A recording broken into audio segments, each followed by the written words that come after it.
श्री स्वामी समर्थ, जय जय स्वामी समर्थ. कशा सर्वजण निश्चित मजेत असाल, असेच मजेत राहा. पहा, घरातीलच एखादा व्यक्ती आपल्याला रडवतोय, कंटिन्यू तो आपल्याला अपमानित करतोय, कंटिन्यू तो आपल्याला फसवतोय, असा एकतरी व्यक्ती प्रत्येक व्यक्तीच्या आयुष्यामध्ये असतो. भलेही तो व्यक्ती कितीही आपण त्याला जीव लावणारा असो, किंवा आपण त्याला कितीही त्याच्याबरोबर प्रेमाने वागलेलो असो, किंवा अगदी आपण एका ताटात जेवलेले असो, असा तो आपला व्यक्ती भले आपल्या नात्यातील असो, आपल्या नातेसंबंधातील असो, किंवा आपल्या घरातील असो, मग तो तुमचा पती असो, तुमची बायको असो, तुमचा कोणीही रिलेटिव्ह असो, जो तुमच्या घरात राहतोय, परंतु तो क्षणोक्षणी तुम्हाला अपमानित करतो, क्षणोक्षणी तुम्हाला शिव्या श्राप देतो, तुमची काही चुकी नसताना बिनबुडाचे आरोप तुम्हाला लावतो, त्याचप्रमाणे तुम्हाला पदोपदी रडवतो. त्या व्यक्तीला त्याच्या कर्माची शिक्षा मिळण्यासाठी किंवा त्या व्यक्तीला नामोद्ध्वस्त करण्यासाठी आज जो उपाय सांगणार आहे, हा शत्रुपीडा नष्ट करण्यासाठीचा खूप सुंदर आणि खूप छान असा उपाय आहे. हा उपाय अनुभव सिद्ध आहे, खूप जणांना अनुभूती आलेला आहे. कारण शत्रू हा कुणालाच कोणताच आज व्यक्ती असा नाही की त्याच्या जीवनामध्ये शत्रू नाही. प्रत्येक व्यक्तीच्या जीवनामध्ये कोणी ना कोणी शत्रू असतो. जसजशी आपली प्रगती व्हायला लागते किंवा जसजसं आपण पुढे जायला लागतो, तसतसे आपले शत्रू वाढत चालतात. आपण असं म्हणतो की एक वेळेस बाहेरचा शत्रू असेल तर तो परवडतो, का तर तो समोरून वार करतो, परंतु घरातला शत्रू परवडत नाही. त्याचं कारण असं की तो गोड बोलून आपल्या पाठीमागे खंजीर गुपसतो, आपल्या पाठीत खंजीर गुपसतो, तोंडावरती गोड बोलतो आणि मागे आपली निंदा नालस्ती करतो. या शत्रूला कायमचं संपवण्यासाठी, या शत्रूलाही रडवण्यासाठी आजचा हा उपाय आहे.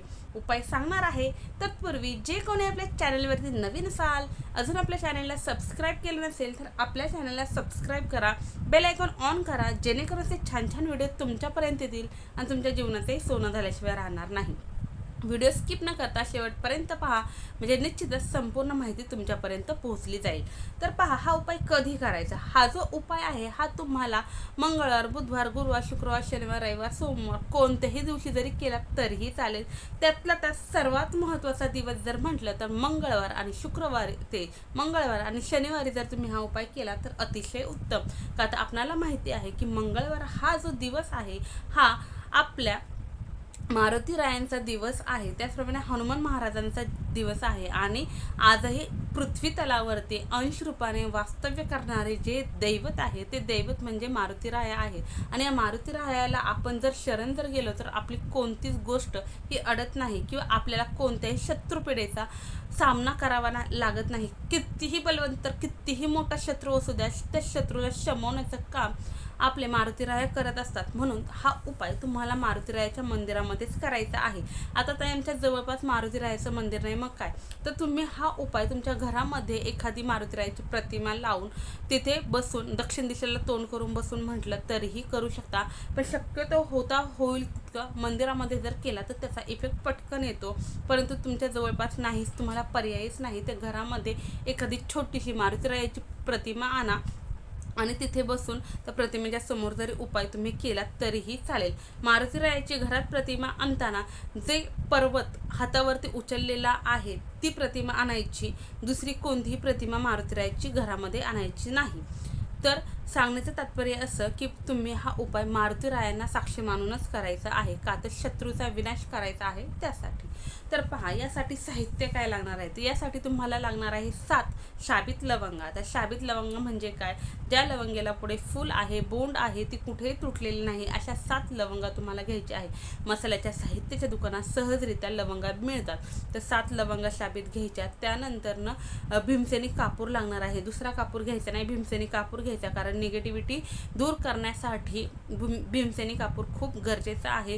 त्याचप्रमाणे शत्रूचा नाश करण्यासाठी सुद्धा भीमसेनी कापूर खूप गरजेचं आहे, म्हणून भीमसेनी कापूरच तुम्हाला घ्यायचा आहे. आणि एक मातीची पंती हे घ्यायचं आहे. जी घरात तुम्ही वापरलेली असेल ती घासून पुसून ती जरी वापरली तरीही चालेल, काही हरकत नाही. किंवा 5,000 रुपयाची बाजारातनं जरी आणली तरी चालेल, छोटी पंती घेतली ना तरीही चालतं.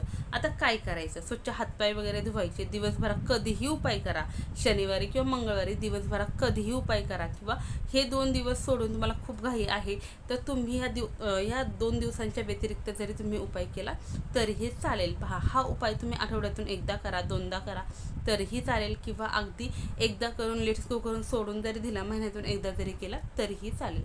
आता काय करायचं, स्वच्छ हातपाय वगैरे धुवून मंदिरामध्ये जायचं किंवा घरामध्ये एक आसन घेऊन दक्षिण दिशेला तोंड करून बसायचं. मंदिरात जर गेला तर मारुतीरायाकडे तोंड करून बसायचं. त्यानंतर मारुतीरायाला सर्वप्रथम तिथं तुम्ही गेल्याच्यानंतर, समजा मंदिरात जाते तर गेल्याच्यानंतर दंडवत घालायचं. दंडवत घालून तुम्ही ज्या काही प्रॉब्लेममध्ये आहात, तुम्हाला ज्या प्रकारे तो शत्रू त्रास देते ते सर्व मारुतीरायाच्या चरणी तुम्हाला सांगायचं आहे. तुमचं सर्व दुःख तिथे तुम्हाला सांगायचं आहे. ते सांगितल्याच्यानंतर मारुतीरायाला प्रदक्षिणा मारायची. प्रदक्षिणा मारून झाल्याच्यानंतर मारुतीरायाच्या समोर बसायचं. समोर बसून तुम्हाला ज्या तुम्ही लवंग आणलेले आहे त्या लवंगेमधील एक लवंग घ्यायची, उजव्या हातामध्ये घ्यायची. उजव्या हातामध्ये घेऊन मारुतीरायाला प्रार्थना करायची की हे मारुतीराया, मला माझा हा शत्रू खूप त्रास देत आहे. तुम्हाला जे काही परेशान करत आहे ते तुम्ही सांगायचं आणि या शत्रूपासून माझी कायमची सुटका होऊ दे आणि हा शत्रू कायमचा संपू दे. माझ्या आयुष्यातून हा शत्रू खूप लांब जाऊ दे, असं बोलायचं. हे बोलून झालं की मूठ बांधायची आणि तुम्हाला एक वेळेस हनुमान चालिसेचं पठण करायचं आहे.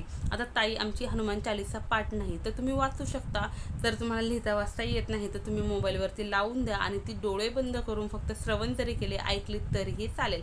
त्यानंतरनं ही लवंग जी तुम्ही मातीची पंती घेतलेली आहे त्या पंतीमध्ये टाकायची. दुसरी लवंग घ्यायची. दुसरी लवंग घेऊन पुन्हा हनुमान चालिसा म्हणायची. हनुमान चालिसा म्हणून झाली की तीही त्या पंतीमध्ये टाकायची. नंतर तिसरी घ्यायची, पुन्हा हनुमान चालिसा म्हणायची. अशी 7ही लवंगा एक एक करून हातामध्ये घ्यायची. 7 वेळेस हनुमान चालिसा म्हणायचं. हे म्हणून झाल्याच्या नंतर त्यामध्ये भीमसेनी कापराचा एक तुकडा टाकायचा. मारुतीरायाच्या चरणापाशी ही पंती न्यायची आणि तिथे जाऊन तुम्हाला हे जे आहे, ह्या लवंगा ज्या आहेत आणि कापूर आहे ते प्रज्वलित करायचं. ते प्रज्वलित झाल्याच्या नंतर हा कापूस विझत आला त्यानंतर दुसरा कापूर ॲड करायचा.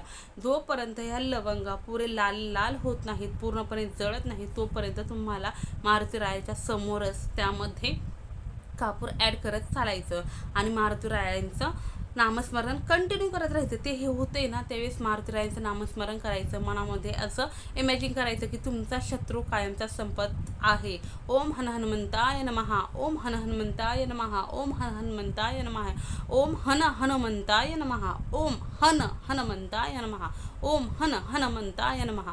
या मंत्राचं कंटिन्यू पठण करायचं आणि पठण करून झाल्याच्या नंतरनं मारुतीरायाला सांगायचं, असं इमॅजिन करायचं की तुमचा शत्रू पूर्ण संपलेला आहे. हे भिजल्याच्या नंतर ही पंती पूर्ण गार झाल्याच्या नंतरनं तिथून ती पंती घ्यायची, डायरेक्ट घरी यायचं आणि त्या पंतीमध्ये जी काही विभूती तयार झालेली आहे किंवा जी काही राख तयार झालेली आहे, जी काही उदी तयार झालेली आहे, ही उदी एखादी छोटी डबी असेल त्या डबीमध्ये भरून ठेवा किंवा एखादा लाल पिवळ्या रंगाचा, सफेद रंगाचा एखादा कपडा घ्या. त्या कपड्यामध्ये किंवा कागदामध्ये बांधा आणि बांधून ही जी पुडी आहे ही कंटिन्यू तुम्हाला 43 दिवस स्वतःच्या जवळ ठेवायची आहे.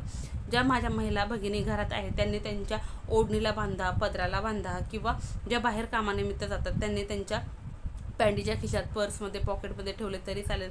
माझ्या भावांनी त्यांच्या खिशात, पॉकेटमध्ये वगैरे ठेवलं तरी चालेल.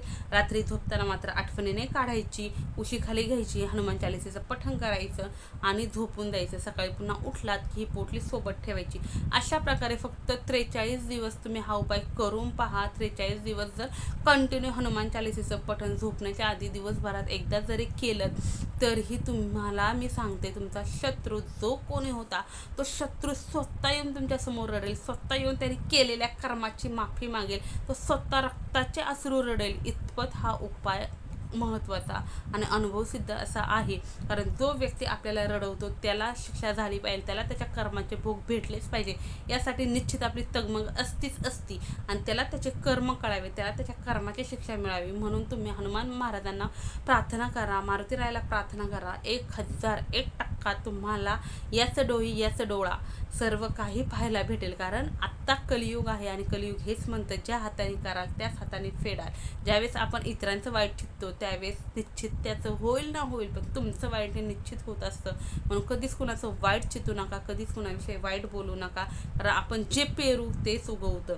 सांगण्याचं तात्पर्य फक्त एवढंच की सेवा करा, लेट्स गो करून सोडून द्या, फळाची अपेक्षा लगेच करू नका. हे जे उपाय आहेत हे शास्त्रशुद्ध उपाय आहे.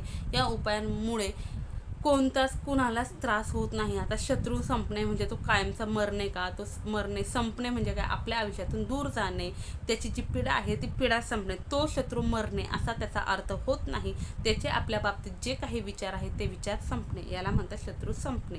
असा पॉझिटिव्ह अर्थ घेत चला, अर्धवटवाने अर्थ घेऊ नका.